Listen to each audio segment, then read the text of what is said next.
బయట చూస్తే చాలా నైస్ గా కనిపిస్తారు. People appear very nice externally. లోపల చూస్తే మాలిన్యమైన మనసుగా ఉంటుంటాది. Within we find polluted mind. వాళ్ళ మాటలు చూస్తే చాలా తీయగా ఉంటాయి. The words are so sweet.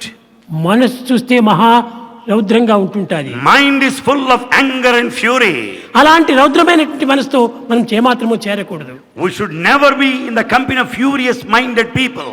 అలాంటి వారితో చేరటం చేతనే ఈనాడు సంఘం అంతా కూడా ఈ విధమైన దుర్మార్గంగా మారిపోతుండాలి. The community, the society has turned like this as we find today. ఇన్ని చదువులు చదివి ఏమి ప్రయోజనము? What for all this modern education? చదువులు చదివి చాలా వివేకి మగిడి తండ్రి కూడా మందమతుడు. One may be highly intelligent having acquired the modern knowledge without awareness of the self. ఎంత చదువు చదివి ఏ నీతి ఉన్నను హీనుని గుణము మానలేడు. A mean man would never give up his mean behavior in spite of his high knowledge. తరచి చదువ తర్కవాదమే కానీ పూర్ణ జ్ఞానం ఎప్పుడు పొందలేడు. The education may help you to argue with each other, but it will never help you to have awareness. ఇది కాదు చదువు యొక్క లక్షణములు.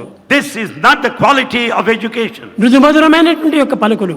We should speak softly and sweetly. విధేయతతో కూడినటువంటి చర్యలు. We should be humble and obedient.